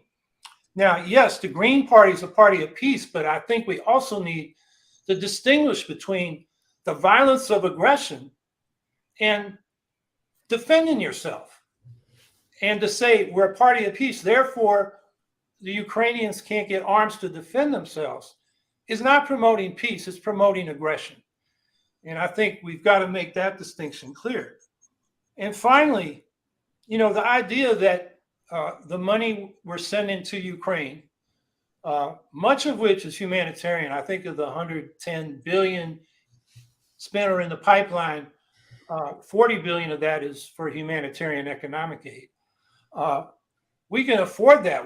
Why aren't we out here protesting the arms and arms aid and military arms sales to the Saudis and the Emiratis for the war in Yemen? I mean, we've given about 50 billion for that since 2015, and there's something like 127 billion dollars in arms sales in the pipeline. I mean, that's getting on the scale of Ukraine, and that's a war we should oppose. Or how about cutting off military aid to Israel, which is, killing people every week, almost one a day on the West Bank this year, but also, had drone strikes in Iran. And the U.S., winked and gave them the green light because they knew what was going on. They didn't protest. Military aid to Egypt and other repressive governments. We have a military budget of almost 900 billion if you count outside the DoD budget, the Department of Defense budget, like for nuclear weapons. And then if you add in, dealing with the Veterans Administration, it's like something like 1.2 trillion. What's going to Ukraine is less than 10% of that. We can cut the military budget, provide for our own needs of our own people, and also support the Ukrainians for their self-defense. Matt, you're muted. It's again with the, can we not refer to things we don't like or disagree with as pro-Kremlin talking points? Because Howie, I just looked up the OSCE reports from 2021 and 2022, and there were thousands of explosions reported in those oblasts on a monthly basis. The violence in 2021 had risen. I'm not saying who started it, not saying who was at fault, a pox on both.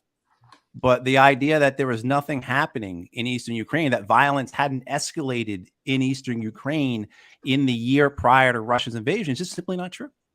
And it doesn't help us when we say that, we are, spewing pro-Kremlin talking points when, look, I just looked up the OSCE reports. Everyone can do it. Go to OSCE. Kremlin's talking point was that Kyiv was going to invade a major offensive in the Donbass. And yeah, there were a lot of explosions on both sides. Yeah. So the deaths were the least they've had since 2014. No, I mean, the deaths had spiked in 2021. I mean, you don't have thousands of explosions without having deaths. But certainly we can agree upon, I think one thing we agree upon is that Minsk II was a framework. It was a framework that should have been pursued. It was a framework that certainly on the West side, they abandoned. The comments of Merkel, Holland, Petroshenko, and others, show that there was not a desire to see through that. So, but that is something that we can agree upon. What would we want to see in Ukraine? I think all three of us want to see a ceasefire. I think all three of us want to see a return of Russia to its pre-February 24th borders. I think we all want to see some type of demilitarization, a neutral state however you want to describe it, but providing security guarantees for Ukraine, not meaning that they're joining NATO, but something that is acceptable, that doesn't provoke, doesn't cause anxiety for the Russians, but something that's agreeable for the Ukrainians. I think that can be found. I think as well, too, the idea of autonomy. One of the things within Minsk II that was never acted upon, and the Ukrainians did not do this, was this idea of providing some type of federal type autonomy to the Donbass.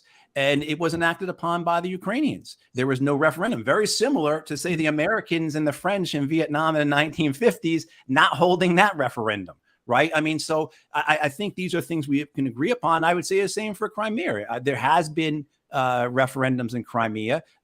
Polling by Western polling organizations, including, I believe, Gallup, has shown that most residents of Crimea are happy being with Russia. But yes, let's bring in the OSCE, let's bring in the UN, let's bring in some type of third body and hold some form of referendums, create some type of autonomy. And you know, you go into a negotiation, as the old saying says, like asking for a loaf of bread. You don't go in, right? I mean, you're going to get a half. So I think that what we can agree upon is these things. This is what peace could look like in Ukraine. You know, how you get there is by sitting down. And I don't believe that the reports coming from the Turkish foreign ministry, coming from the former Israeli prime minister, that the opportunity for talks were exaggerated, or that the fact that, as the Turkish foreign minister said, Western nations refused to allow Ukraine to go through with the agreement in late February, March, because they wanted to continue to strike at Russia. Naftali Bennett, the former Israeli prime minister, said that the West was blocking any type of deal. And certainly, again, I will tie this back into our experiences, the American experiences in Afghanistan, the American experiences in Iraq, the American experiences in Libya, the American experience in Syria, where there was a concerted effort by the U.S., by other nations. There's a great story about how the Norwegians, whose prime minister at the time was Jens Stoltenberg, who is now the head of NATO, how they had peace efforts in Libya in 2011 that were scuttled in much the same way that we saw talks in all these wars be scuttled because of the desire for victory. There's a desire to see whether that victory means that you are now the largest liquid natural gas exporter in the world, as the United States currently is, or whether it's a more of a megalomaniac type of victory where you now have more color on the map that belongs to you. It's like a real life version of Risk, you know. And something Margaret said reminded me of the great C. Wright Mills, who was one of the first to speak out against the Cold War and that madness in the 1950s. Term he used was crackpot realists. And that's what we have throughout DC, throughout London, and Moscow has them too. To hell with them as well, because they have the same type of people there. These are people who talk about controlling history. They also say things about having usable nuclear weapons, which is a point we haven't even gotten into, about how dangerous this all is and how this is where our focus should be, is de-escalating and ending this thing before it gets too far. But this idea that they are crackpot realists, and it's all the same people. And this is why I have a hard time, and I don't understand how people can put the Ukraine war in a different box, in a separate compartment, than all the other wars the United States has been involved with for the last 30 years. You know, I have a great CSR report that came out last year that 251 military operations around the world by the U.S. since 1991. This is who the American government is. This is the American war machine. And the people who are pulling the levers of that, who are controlling it, are the same people who did Iraq, who did Libya, who set up AFRICOM, right? These are the same people. Many of them were involved in Central America. They sometimes have R's after their names, sometimes have D's after their names. But I mean, so this idea that somehow this war should be looked at from our perspective in a different manner and a different lens, that it somehow, again, fits in a different box or compartment than the other wars, is something I don't agree with. I think we have to look at who is benefiting here, who wants this. And again, I go back to, this was a war about megalomania and about commerce. And again, but as well, I am not defending Russia. And I believe that there were many in Moscow, that is a government run by oligarchs, who want the same thing, who've wanted this war as well for a long time. The question then again becomes, okay, how do we represent the people who are not represented by them, and how do we offer alternatives? Well, I will. Can I jump real quick? Can I ask we're at our time, but can I ask the panel if they're okay with extending a little? A little bit, yeah. Yeah, and can we pivot? I think Matt did a great job there pivoting us towards that final question of, what does peace look like, and what does that mean in real terms for, the people of Russia, the people of Ukraine, with kind of a broad scope of what does that actually mean for the people who are materially impacted by this conflict? And Margaret, you can start. You were next on the list anyway. Sure, thanks. What does peace look like? Everything that we've described, we talk about ceasefire and negotiations. Russia was asking for this in 2021. They said to the Biden administration, we want a written guarantee. We want to talk about security in the region. And the Biden administration just blew them off. They didn't even take the opportunity to talk. And we need diplomacy. We don't have diplomacy anymore. We have these people who are getting high on their own supply, and they want to hurt Russia or hurt China or whatever it is they think they can get away with that they can't. So this is something that's already been discussed. This could have happened, but we have a government that did not want it to happen. They thought they were going to, this didn't turn out the way they wanted. Yes, they did want a war.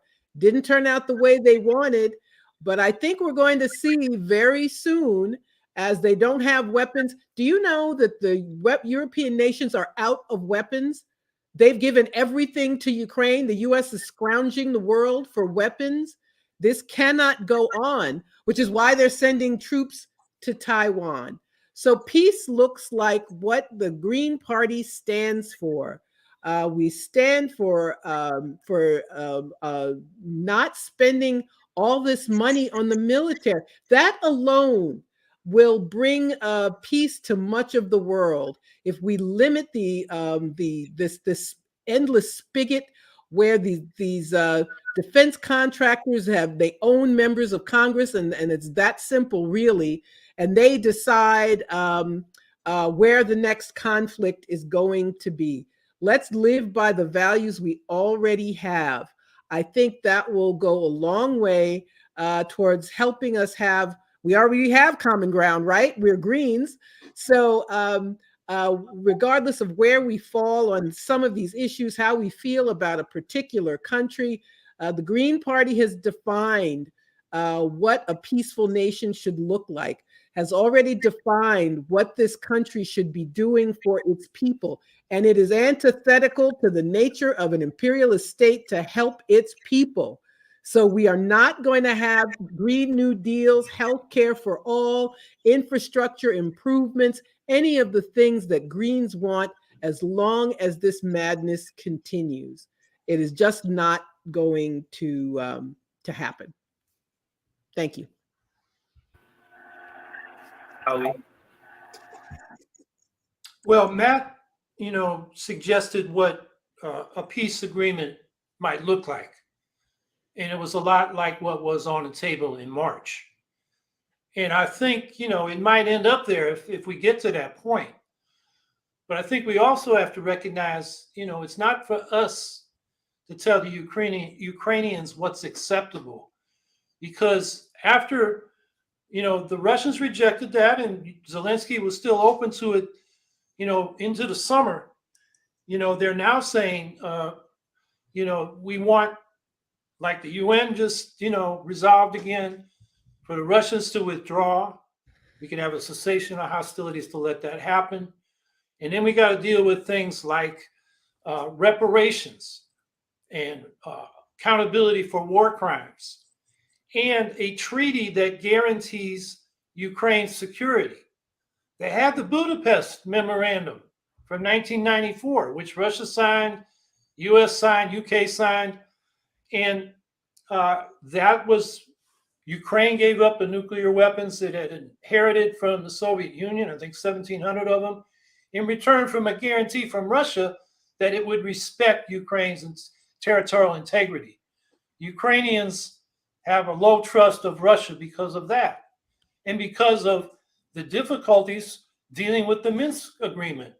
Yes, as Matt pointed out, the Donbass was supposed to be given autonomy and have a referendum on their status, but the Ukrainians said, yeah, but we can't have that till the Russians withdraw their military, which they didn't do. So the referendum could be had under international observation, so it was legitimate. So, there are two sides, both sides didn't fulfill their side of the Minsk agreements.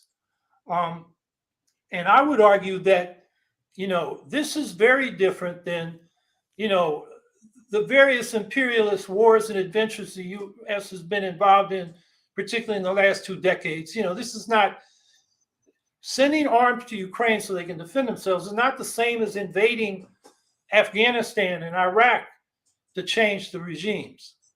It's different. This is supporting a country's self-defense. I mean, it was different too when, under UN authorization, the U.S. led a coalition to push Iraq out of Kuwait, which they'd occupied. So I think you got to look at each case individually. And then as far as, public opinion in Ukraine, in the Donbass, I think you're referring to the Pew poll that was taken a few months after the referendum, Matt, which, did show in that poll strong support. But there are other polls that showed different results.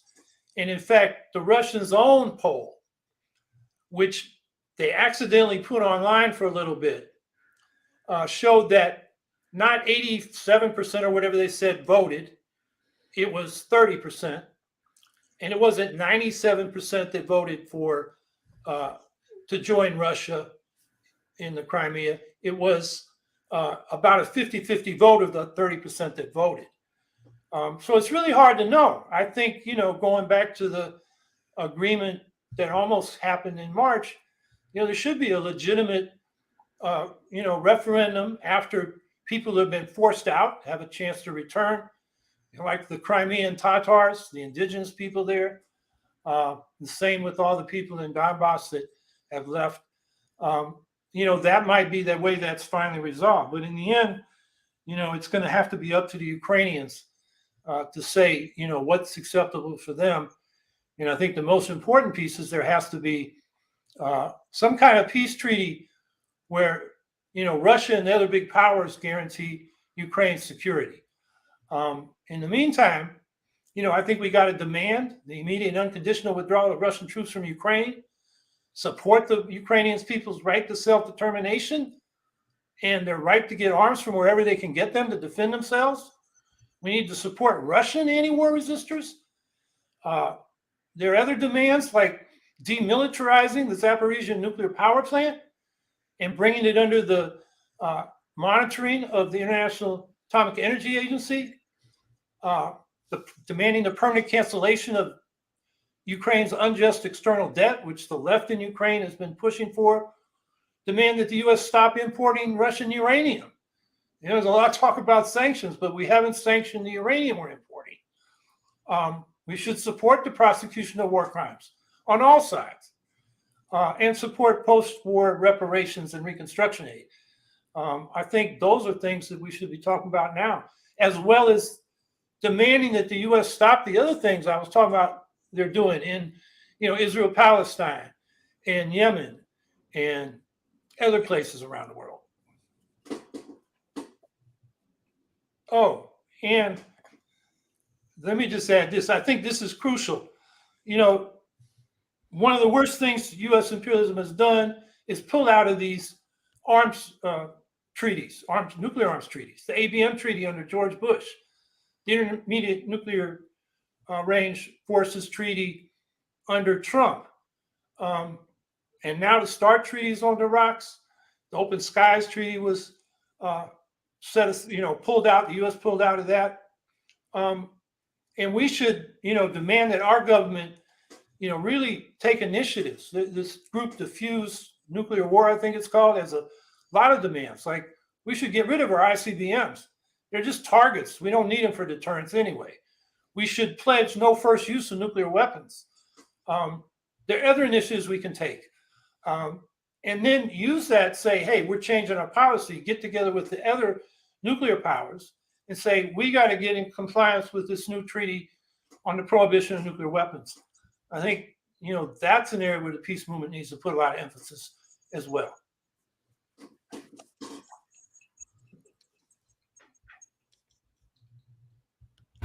You're muted.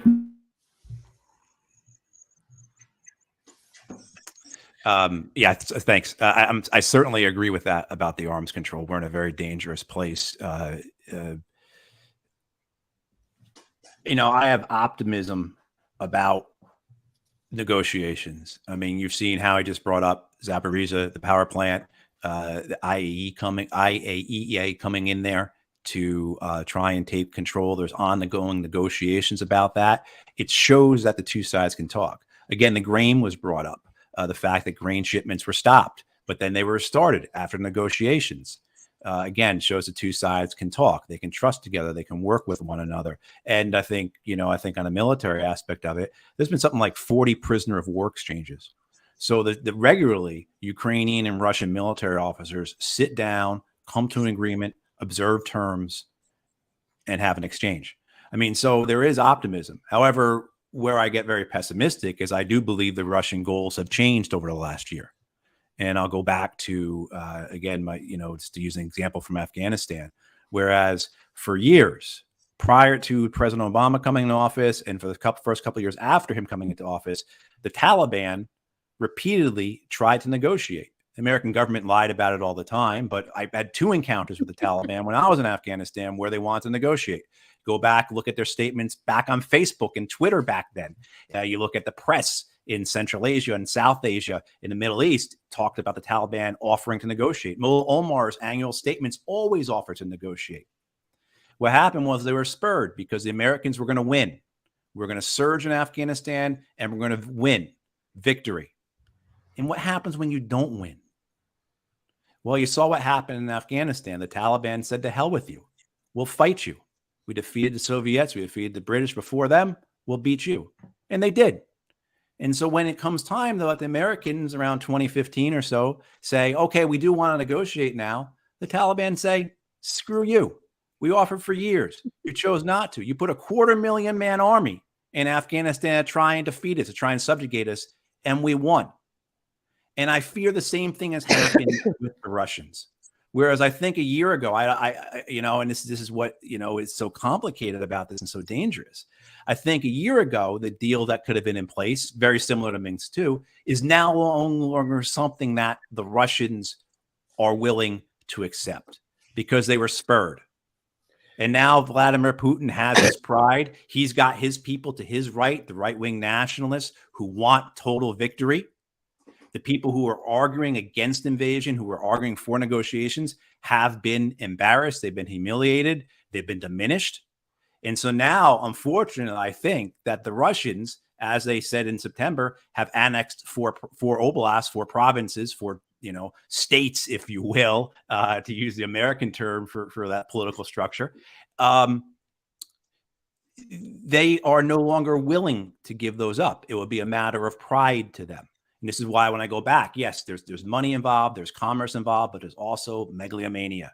This is about power, this is about control. And I think, unfortunately, that's where the Russian mindset is right now.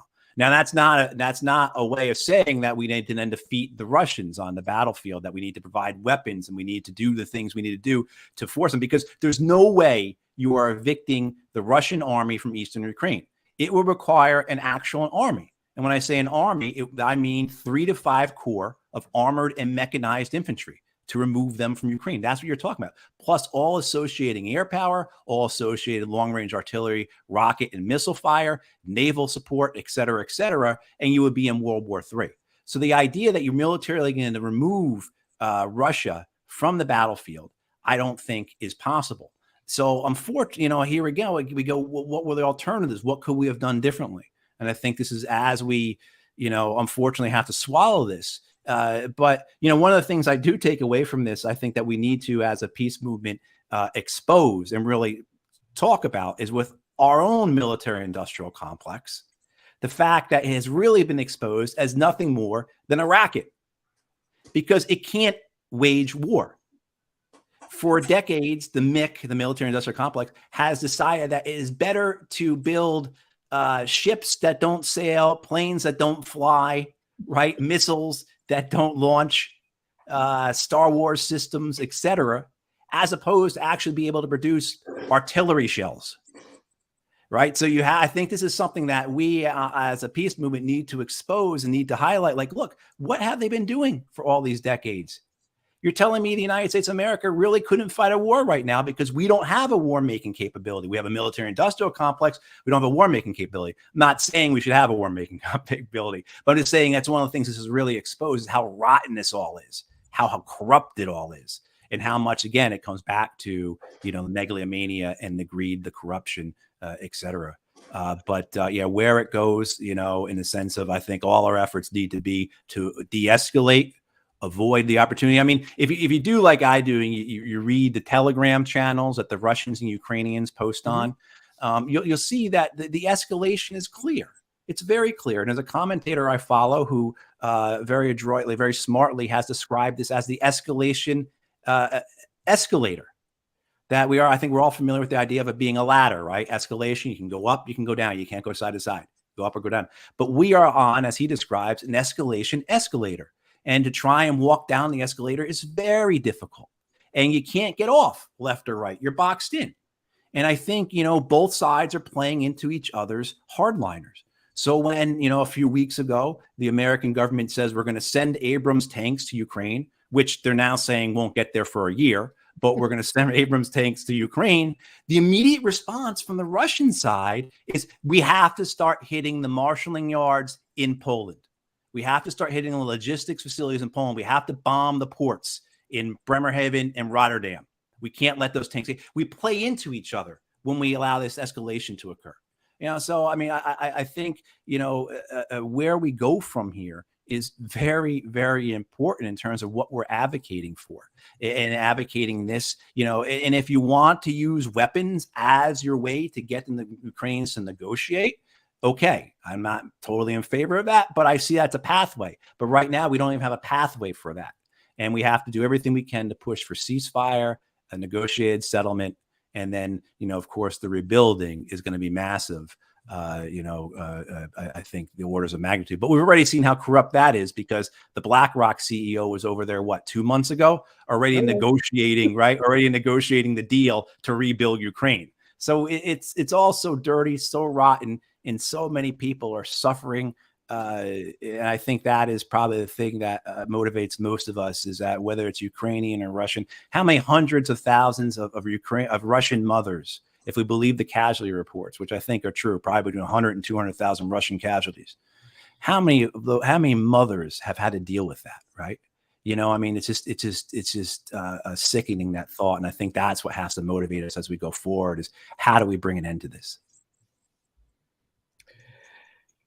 I'm glad you brought up BlackRock, Matt, because, I want to say one thing. There's so much we could go on and say.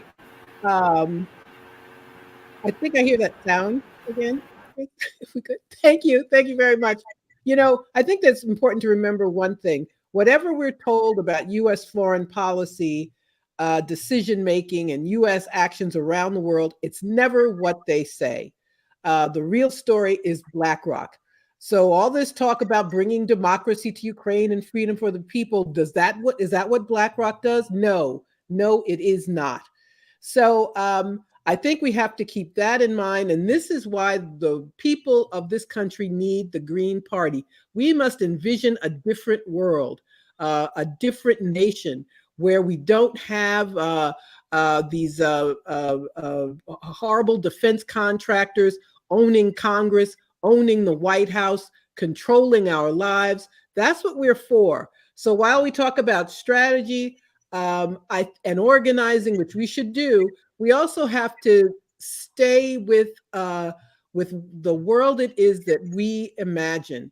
We have to stick with creating something new, because nothing good can come from this system we have, where we don't have a democracy, where we don't have any rights to say, no, we don't want to do this, or we don't want that much money, or can't you spend any money on Flint, Michigan, or Jackson, Mississippi? So I think it's a time for us. Well, I could talk about a lot more history. We all could. I think this is a moment for the Greens for us to galvanize ourselves and to stick with what it is that we believe in, that we know this duopoly doesn't work for us. We know none of it works for anybody in the world.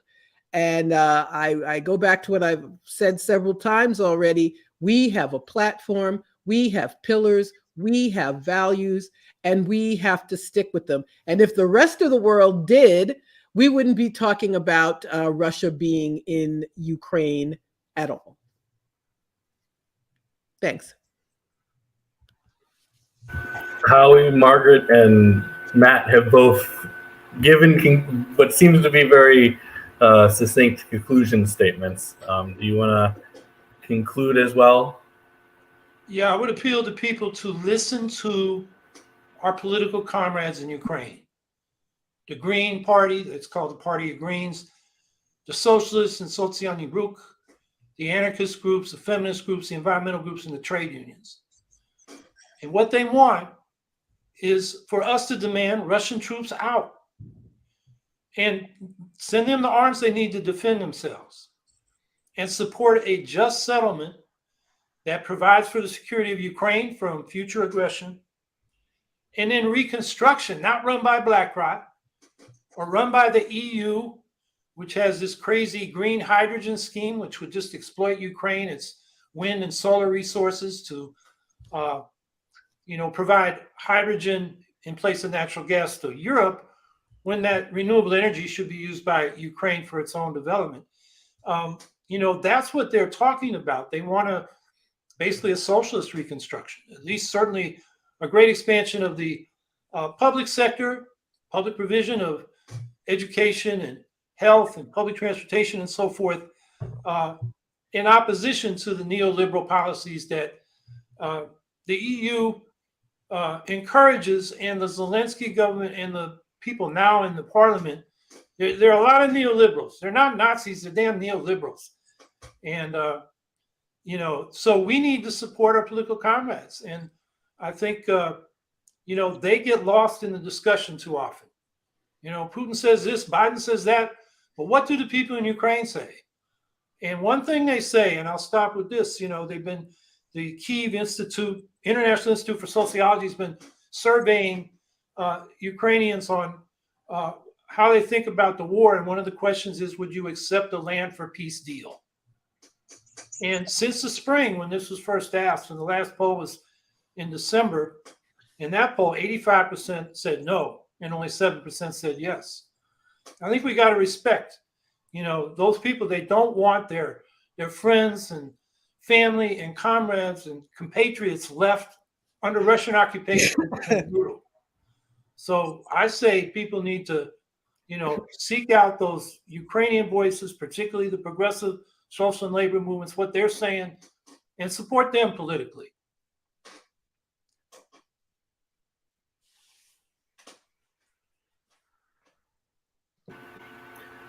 Well, I think we could keep on going for hours. I think we could have one of these a week and spend, this much time.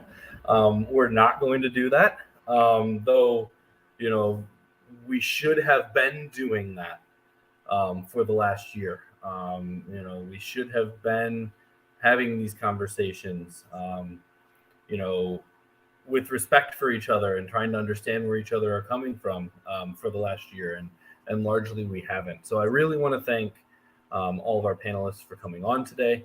I think this was a really important conversation. I think this was an outlier in this conversation, and that we did bring together people with different perspectives, which was the goal, right? And I think it's important that we are able to do that as a movement, right? Because if we can't do that as a movement, the movement's done. We're done. We're gonna continue the sectarian split of the left that's gone on for far too long, and we're going to enable the continuation of capitalism, right? So I think this is what we need to be doing. And I didn't, as I said at the beginning, I didn't expect any of these three panelists to hang up their hat and say, I'm convinced, I'm done, you're right, and I endorse this other position. That wasn't the goal of this. The goal was to have a civil and honest conversation. I think we crammed it into a space that was very small. Like I said, we could do this once a week. And if the three panelists want to come back in a month and do it again, I'm here. But we can work on that later. But again, I very much want to thank everybody for participating in this. I want to encourage us to do more of this. I want to encourage us to, we've heard a lot of disagreement in here, but we've also heard a lot of agreement. Where that we need to center and work with each other on. So I think this was a great first step, and that hopefully we can build on it. A little self promotion for GSOP. I do want to say that on Tuesday we'll be returning with our monthly 101 series. We've done these once a month, every month since 2022.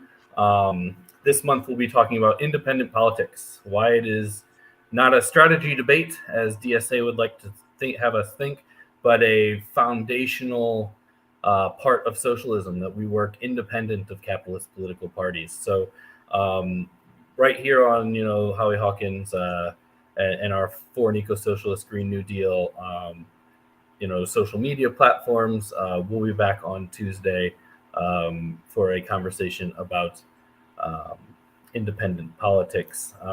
So with that, again, thank you so much, everybody, for joining us today. Thank you for agreeing to have this conversation.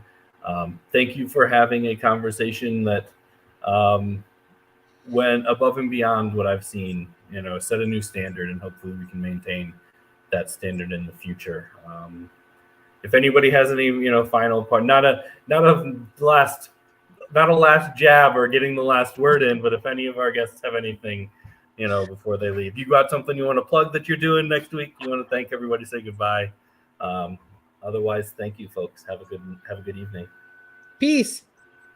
That's my final thank you all word. so much. Thank you, Chris.